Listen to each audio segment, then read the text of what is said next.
Hey, Hey, Hi, hi, hey, good to talk to you. Yeah, so Kabir or Kabir. Yes. see, I here. got it. Okay. Hey, thanks. As I was saying, Alan is very familiar with your movies.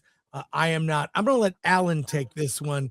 But uh, just to kick it off, how'd you get involved? You started making your movies at a very young age, and I wanted to ask you how you got started so young. Yeah, And first I of all, how old are you now? And then when did I guess Lies We Tell come out?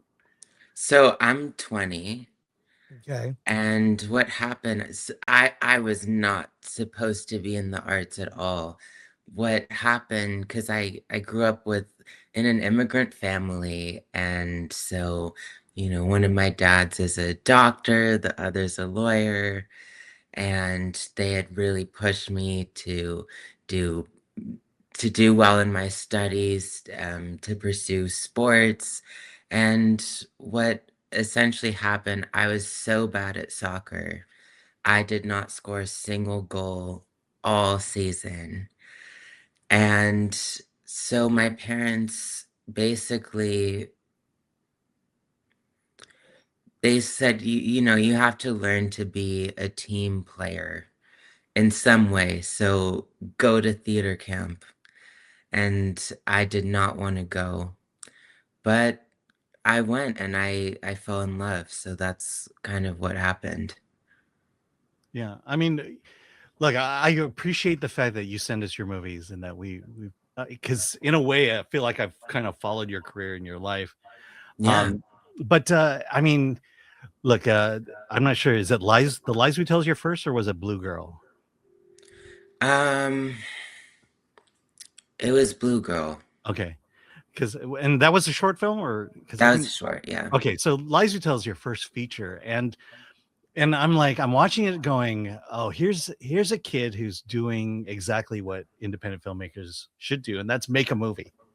And it's very, I assume it was you and your friends, limited camera work. What Yeah. inspired you to not only get into making movies, but to actually force your way through and get one completed? And then we'll talk about just the evolution of that since then. Well, Blue Girl was during COVID, so I literally had nothing to do. So it was really born out of boredom. And I think, I don't know, I just thought, let's just make a film. So I did. And yeah, I think I really just learned by doing.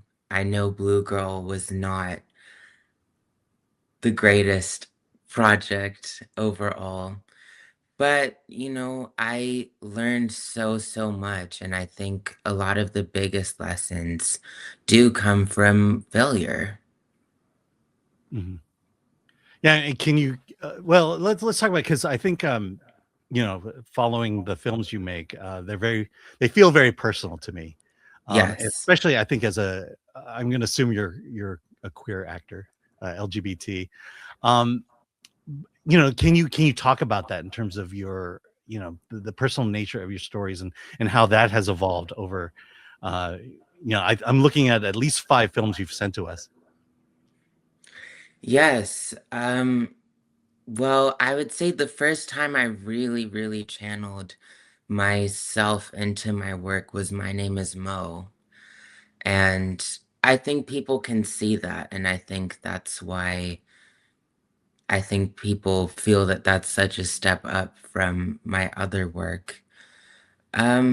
Yeah, I mean, I mainly made it for my parents because they didn't really want to accept that I was struggling. I didn't even know how to articulate that I was struggling except through art. And so in making that short film, they saw that and they saw this character that I played who is struggling with an eating disorder. And one of them looked at me and basically said, "That's you." And I said, yeah, it is pretty much. And then Fallaway basically came about because I was in college at San Francisco State University for a year. And at the school, I ran into this young man. I don't remember his name because I only spoke to him for a few minutes, but he came up to me and he said, do you want to study the Word of God?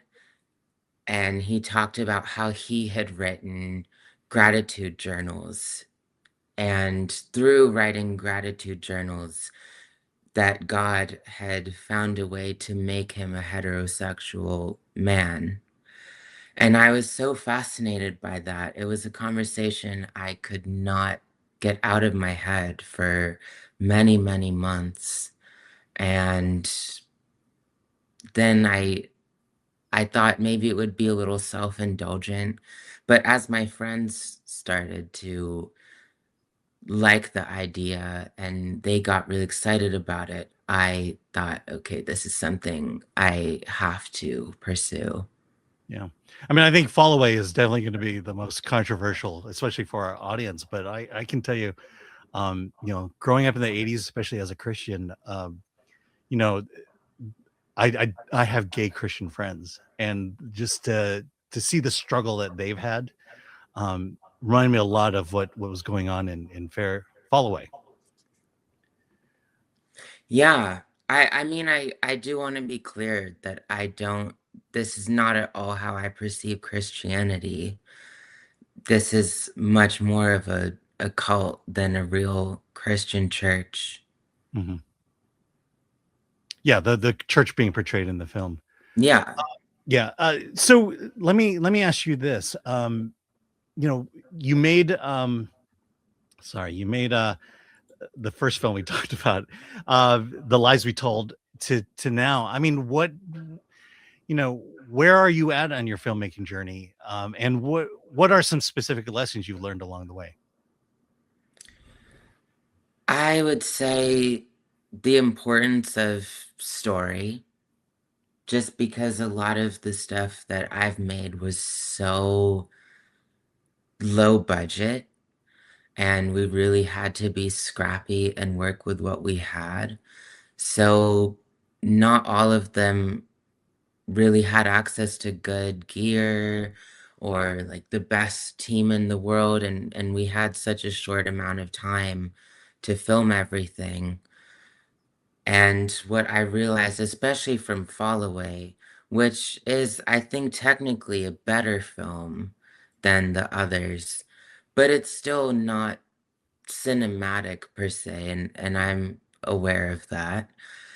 But I think the people that like it because the story speaks to them anyway, Hmm. Yeah, because I'll they, Oh, so I was gonna say, if you go to filmthreat.com, yeah, here's just a montage of some of your reviews. And we do have some comments from our chat, if you'd like to hear them, but I sure, want to yes, have people go here. But let's get to the chat questions. Yeah. Let me start here Oh, you want to? from Solomon, Saint Solomon. Greetings, Sir Kabir. What was the one film that got you into filmmaking? the one film that got me into filmmaking, Yeah, you saw it and said, I want to do this. Yeah. I would say for me, La La Land. And then when I Yes. saw, and then when I saw Moonlight, Hmm. that was the one. Ironically, yes. Because Mahershala Ali is so freaking amazing in that film. And Janelle Monáe and Gerald Jerome, just everyone is so fantastic. Even though it's a story that's not similar to mine in a lot of ways, I I think that's the true magic of filmmaking is you can see these stories of people who don't live where you live, who don't look like how you look, who don't have your background, and you can relate to them and see yourself through their struggle and their joys and their journey. So you're saying you didn't deal drugs like in Moonlight? I'm just saying that's in there. Some comments here. Yeah. Aro says putting his films on my watch list. You can look up on Film Thread. Alan has reviewed, I think, all your At least half of films. them. At least Yeah, at least half. And then Jericho Leon, bless you, Kabir. Keep up the work. Kabir, thank you for joining us today on the show. Yeah, I just want to say, I'm glad you're on. You know, you got to make movies, and with each one you learn and you'll get better, and just keep making movies. Yeah. And you've got good taste. If you mention both Moonlight and La La Land, you're gonna win an Oscar someday. I mean, no, look, some of the best filmmakers started like when they were really young. Spielberg made a World War II epic when he was like with Super 8 cameras. 13, the Super 8 camera. M. Night Shyamalan was making movies with a camcorder when he was a kid. So I applaud you, Kabir, and I wish you luck on your journey and appreciate you coming to talk to us today. Thank you very much. I'm so grateful you had me.